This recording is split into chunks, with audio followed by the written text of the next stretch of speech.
Hello, you wonderful people, and welcome to another episode of Crime Centric. This being a show where I talk about crime dramas that I watch. For today's episode, I'm going to talk about Class of '09, Season 1, Episode 4. A lot of really interesting things went down in this episode, so let's break it down. So first and foremost, let's start off with the past. We actually went even further in the past, specifically in '96, where we saw kind of Drew when she was kind of out in the field as an agent.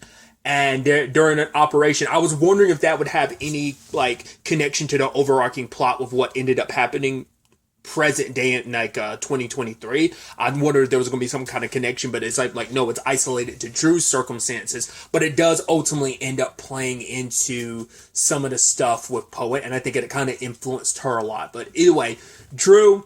There was a guy that was in the van with Drew. He ended up leaving, and she was saying yo, I think we should stay here because they were dealing with a guy who was kind of fighting back, and he was shooting the agents that were he had taken one of the agents' gun and was kind of shooting other people. So they're trying to take him down, and one guy shows up to help, and Drew runs in, and one guy's freeze because he doesn't recognize her as an agent because she's not in uniform. She's not wearing an FBI jacket. She's just in casual gear because she was just sitting in the van, and I think maybe that was just part of the surveillance. Whatever the case may be, she ended up getting shot, and obviously we know that Drew's okay, but she later on in 2009 she talks to Poet about it because she ends up, Poet ended up disclosing her situation with Lennox. There's a lot more to it than that, but she didn't really because they are in a situation where she's oh, I don't love him, I like him, so she felt right, there's something I gotta disclose now that I'm getting my second polygraph test. And it's not something that she lied from before, but obviously in between the first polygraph test and now, there is something that she's concealing because it's not meant to be a thing. I mean, they are adults, they can do whatever they want to, but I can also see why you would kind of frown upon inner department relationships, because the moment things get messy and emotions get involved, then that kind of clouds your judgment, and you're supposed to be the top of the top to be an FBI agent, and separates a regular agent from a really good agent. So I could see why you'd probably frown upon that, especially in the law and enforcement type of a deal, especially in the FBI. But Drew talked to her about it I'm not trying to embarrass you or anything, but just know that if things get messy, it's usually going to be worse for the woman. Just because it's there's been a lot of hookups and stuff like that since women joined the FBI. And there's even been some marriages. Not a lot, but there have been some. And so Drew's talking from her personal experience of being blamed as the woman, you do get most of the blame. She was accused of being in the, they justified it as saying right, she was in the wrong place. It's oh, why'd she show up here? It's well, the guy that was also in the van with her left his position too. That's why I'm did he not get any ramifications? I don't think he was wearing anything either. I think he was in maybe he was wearing an FBI jacket, but she was the one saying we should stay here, but he rushed off. And so she's the one that, could oh, it's your own fault for getting shot. It's I guess it's once again, her and Home Dude being part of the surveillance squad was probably separate from the FBI team that went to go tackle things. I don't know. Either way, that's why Drew is here right now, because she was always excellent in class, and for her, it's this is the only place they'll let her be great at, because she suffered the ramifications and took the blame for being in the wrong place, and so she didn't want the same thing to happen to Poet, which I think kind of, like I said, influenced Poet in a lot of regards, especially because, well, for one, there's a sad thing where you have Orr, who is really pushing hey, you're falling, nothing's wrong with kind of falling in love, but it's oh, I'm not falling in love, I like him. It's just, you could tell Poet was just kind of feeling yeah, I'm kind of wasting time, I should be focusing on all of this, I should be putting all my attention towards this. She's kind of more so oh, I should be focusing on the FBI, not a personal life, especially at this time, because it could jeopardize everything that I've been working towards, everything we've all been working towards. So you could already tell there were little moments there where she was kind of looking for an excuse to get out of the situation. And I think her conversation with Drew helped push that even more. Then also the polygraph test, it kind of goes into the conversation that Poet and Lennox have in 2034, where it's right, when you mistrust something, you look for every excuse. You keep poking at it until it breaks. And then you think to yourself, oh, well, it's a good thing I was right about it the entire time. You kind of self-sabotage yourself, which I totally get it, because I've been that same way where I just assume, like, I've been in that mentality of, oh, this relationship's doomed, which, I mean, maybe it is, maybe it isn't, but that's not the perspective of having a relationship. You know, kind of live in the present.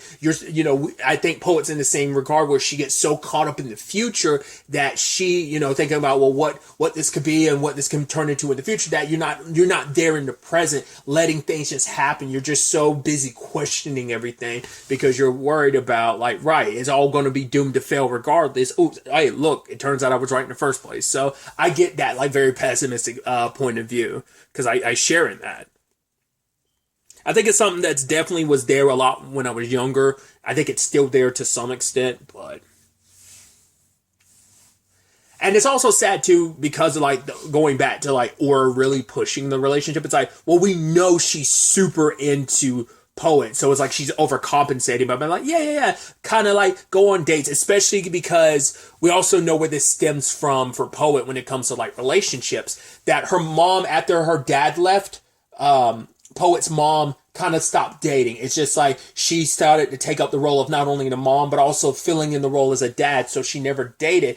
And it wasn't until later on in life that Poet really recognized how much her mom had sacrificed for her. And she's like, right, I wish I had just given my mom permission to, like, go on dates. And or kisses her on the cheek and says, like, go ahead, you have permission, go on dates and stuff. Because I do believe by this point, like, her mom had been going for a couple years, I think, or it was kind of like what Poet needed the excuse, but once again, she was on the other side of things of needing the excuse just to kind of, like, end things between her and Lennox. I mean, granted, we don't know how much long, this is still 2009, so we don't know how long they dated. That by some point in time between then and 2023, they're no longer together.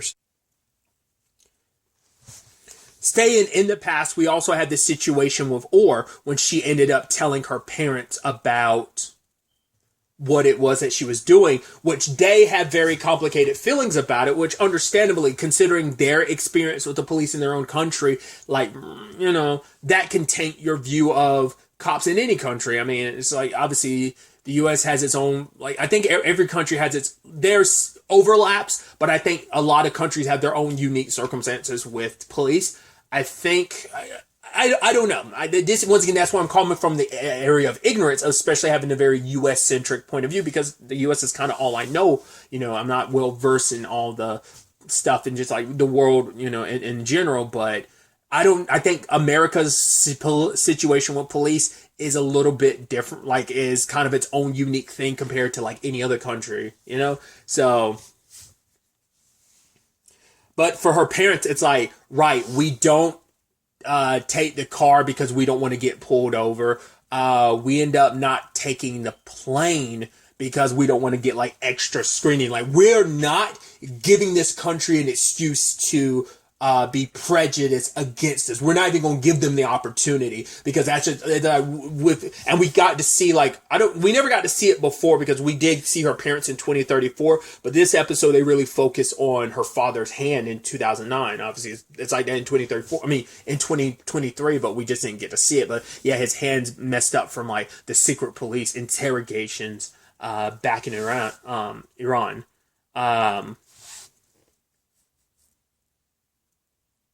Was it Iran, or was it somewhere? I can't remember now off the top of my head. I feel like it wasn't Iran, it was a different country. I might be conflating that with a different show when I'm thinking. Either way, tensions and all that stuff. I'm like, I don't think it was Iran that they're originally from. It's somewhere else, isn't it? Oh, God, I'm blanking on it right now. I definitely feel like it wasn't Iran. I think it was some other country that they're from. Was it Lebanon? Is that where they're from? It might have been. Like I said, I feel so stupid for not remembering. Either way, but her parents, and they start questioning, like, why she's doing this. Because it's like, right, you are on your way to MIT. You could, like, make something of yourself in that regard. It's also like, right, for her, it's like, I want to become a part of this country. I enjoy being a part of something else. And it's like, right, but you could find so many other things in this country to feel a part of it. And then her mom specifically say, so that you don't have to feel like us. So her parents are viewing it as a thing of, you want to feel more American and you want to be less like us, which I don't even know if that's fully what's going through her mind. Maybe it is, because it's like, for her, it's like she grew up lonely, and it's like, right, you know, and she still is. She always kind of hasn't been a lonely person, so they're thinking that's probably what it is. Having always felt a little isolated from everything going on around you, and it's probably even more so in this country, that you finally feel like you're able to be a part of something where your background, yes, it does come up, and that's even a thing too of like, you, because they ran a background check on you, and then in his family, you inadvertently dragged us into this as well, you know? It's like, oh, we have nothing to hide. It's like, but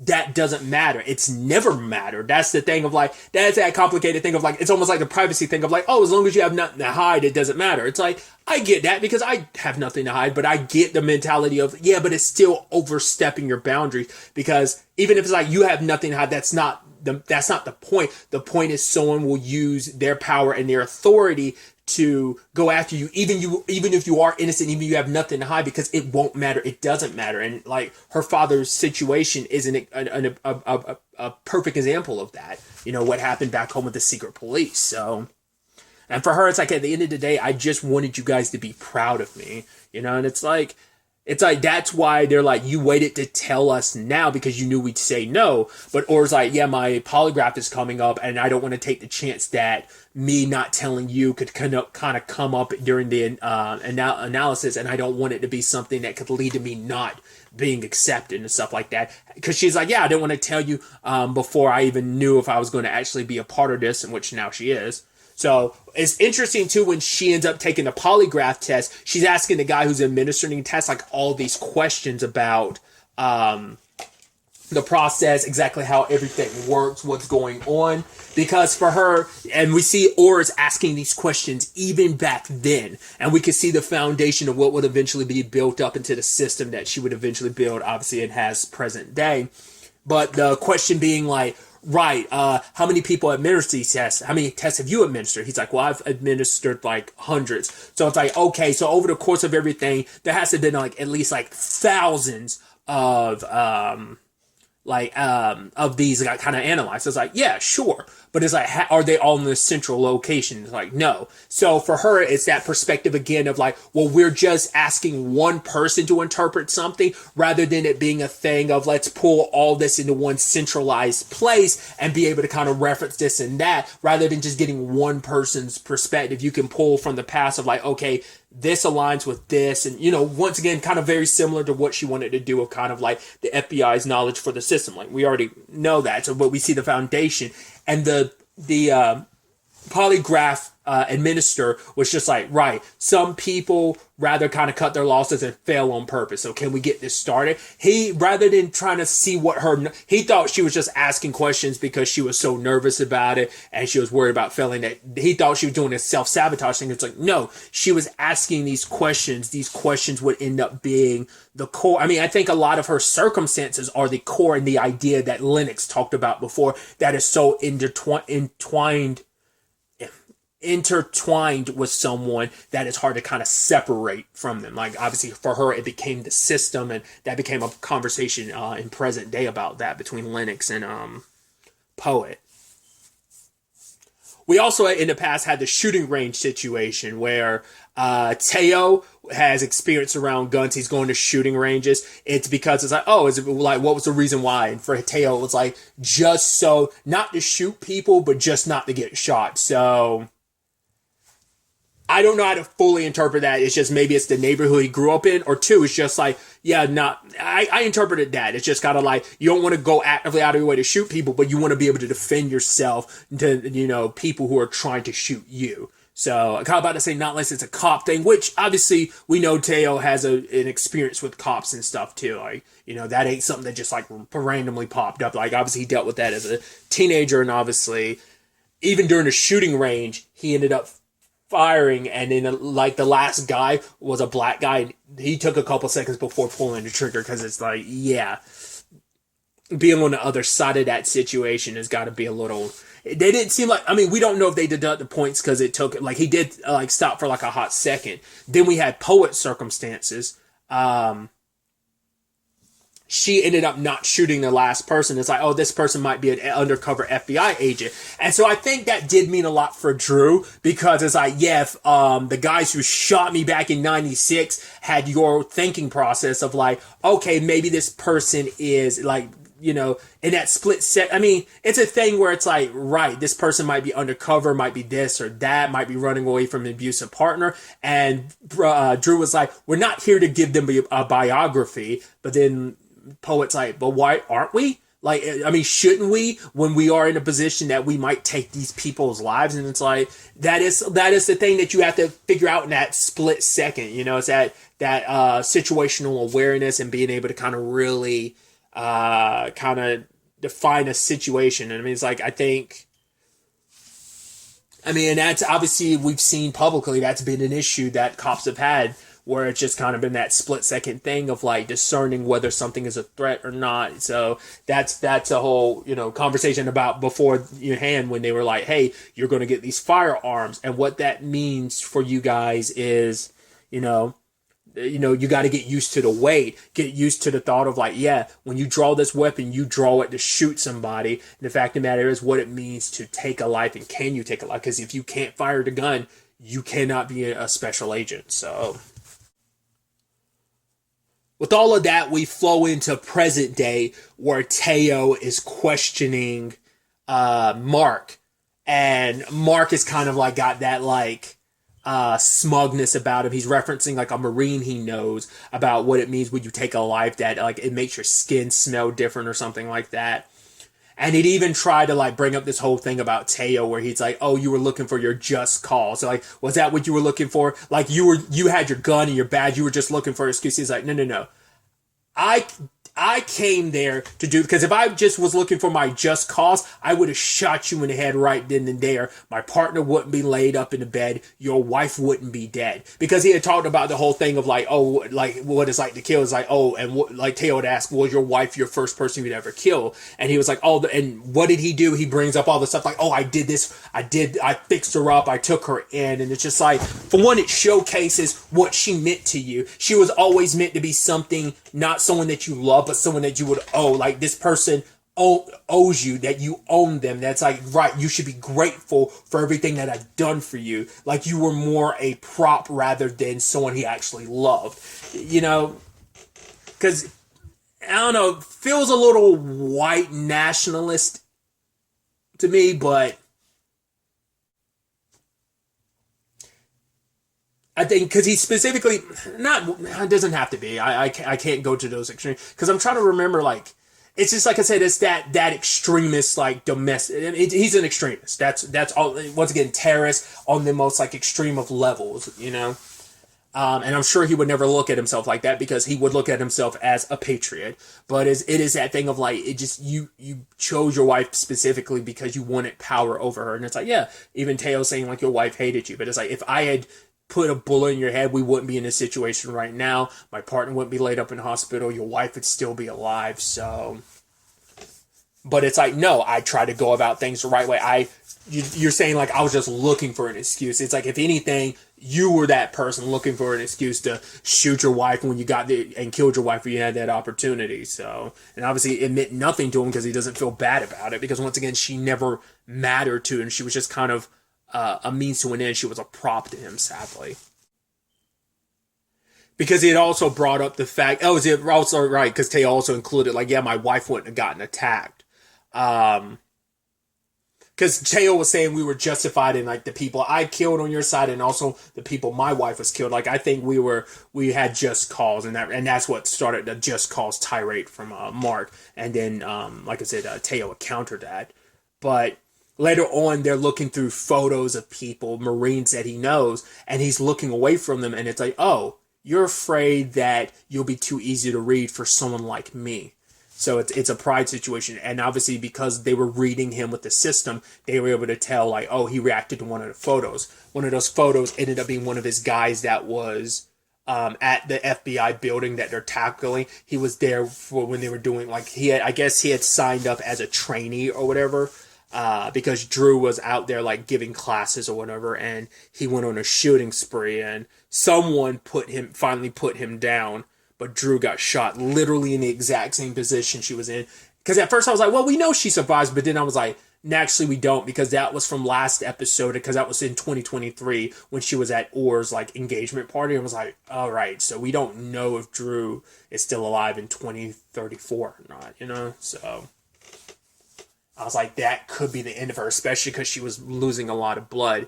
But that's how this operation helped it happen, is they snuck people on the inside. Because I even thought it was interesting, because Poet was like, well, we have countermeasures, and then Or was like, well, you're talking about the polygraph? Yeah, like, she's like, I lied on it. It's like, what'd you lie about? She's like, only the important things or something like that, she said.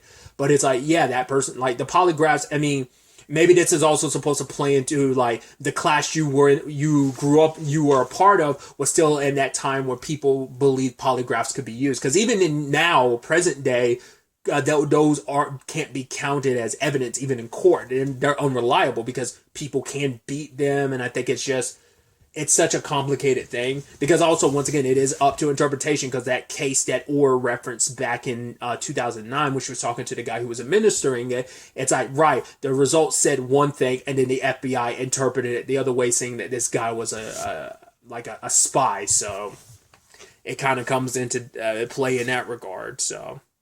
But it wasn't until the last minute that they figured it out, like, what was going on, because one of the people, like, they were tracking, Poet was like, I recognize this part. I've seen them do construction here. So they had people on the inside and with the construction team.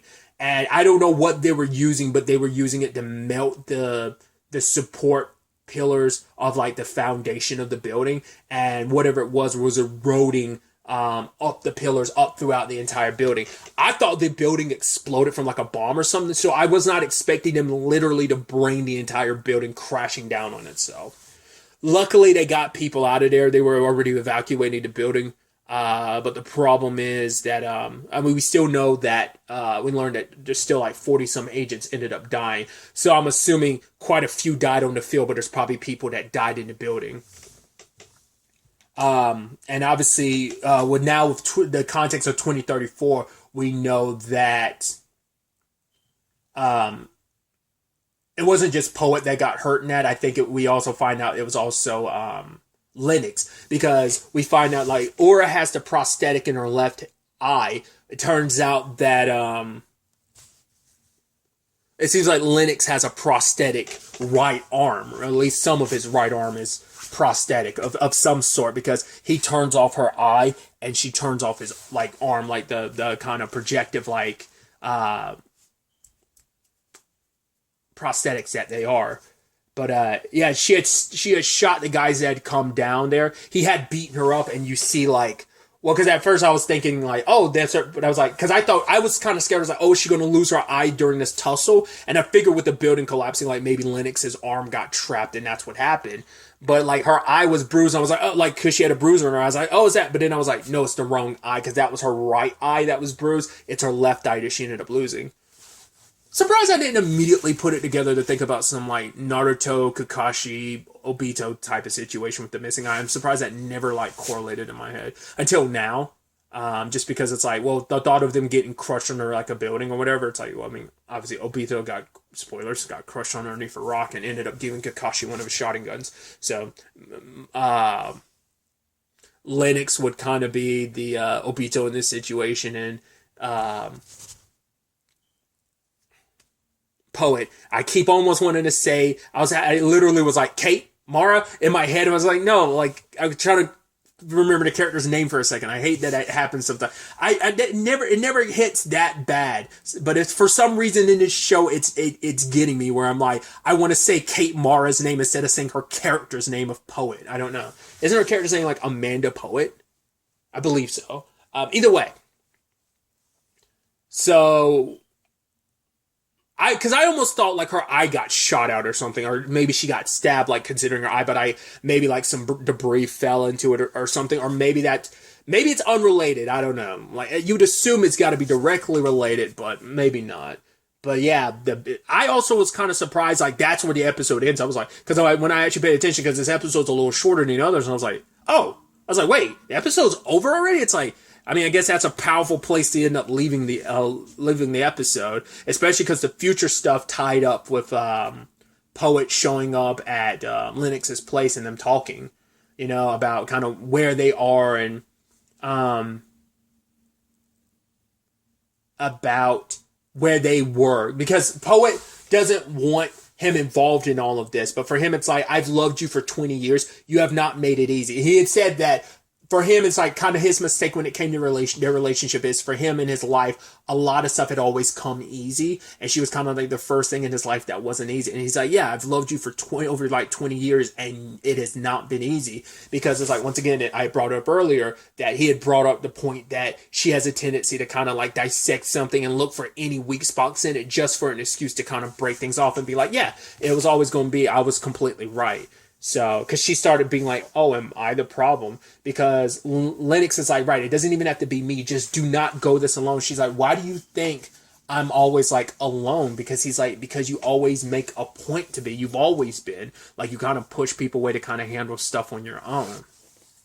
But another big part of that conversation was about Teo's system, how everyone's freaked out about it because no one's willing to even talk about it. He's like, I met it with people away from cameras and people were still pissed at me for bringing it up. So everyone's paranoid about it. He's getting his dad to talk to there's some people that his dad knows that he's hoping to like have a sit down with like a senator. I wonder if that has any, if that probably ties into with like, I'm assuming this is after, because it seems like the future stuff is chronological. I mean, everything's like whatever time frame it's taking place in is typically chronological. Not always. But yeah, it's typically chronological. So I was about to say the stuff with God, what was I thinking of?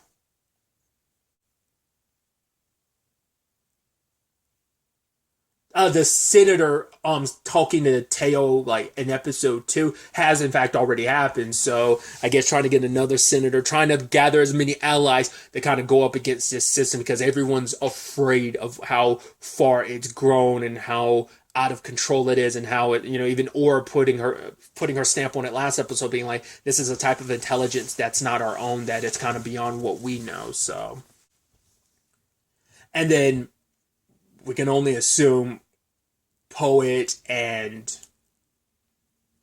Lennox end up doing their thing. So it's definitely going to be interesting to see where all of this ends up taking us going forward into the next episode, especially picking up in the aftermath of everything present day. It's going to be interesting to see, especially because we know, or at least it's implied, like that is an influential thing that turned Teo into who he is now, and to let him lead the system, like go to letting the system be what it is. And obviously eventually like Or's like concerns about everything, even having the system taken from her. So just shows you just how drastically things can change in 11 years. So it's definitely going to be interesting to see what happens in the next episode. We are at the halfway point now. This series is only 8 episodes long, if I remember correctly. So it's definitely going to be interesting to see what happens next.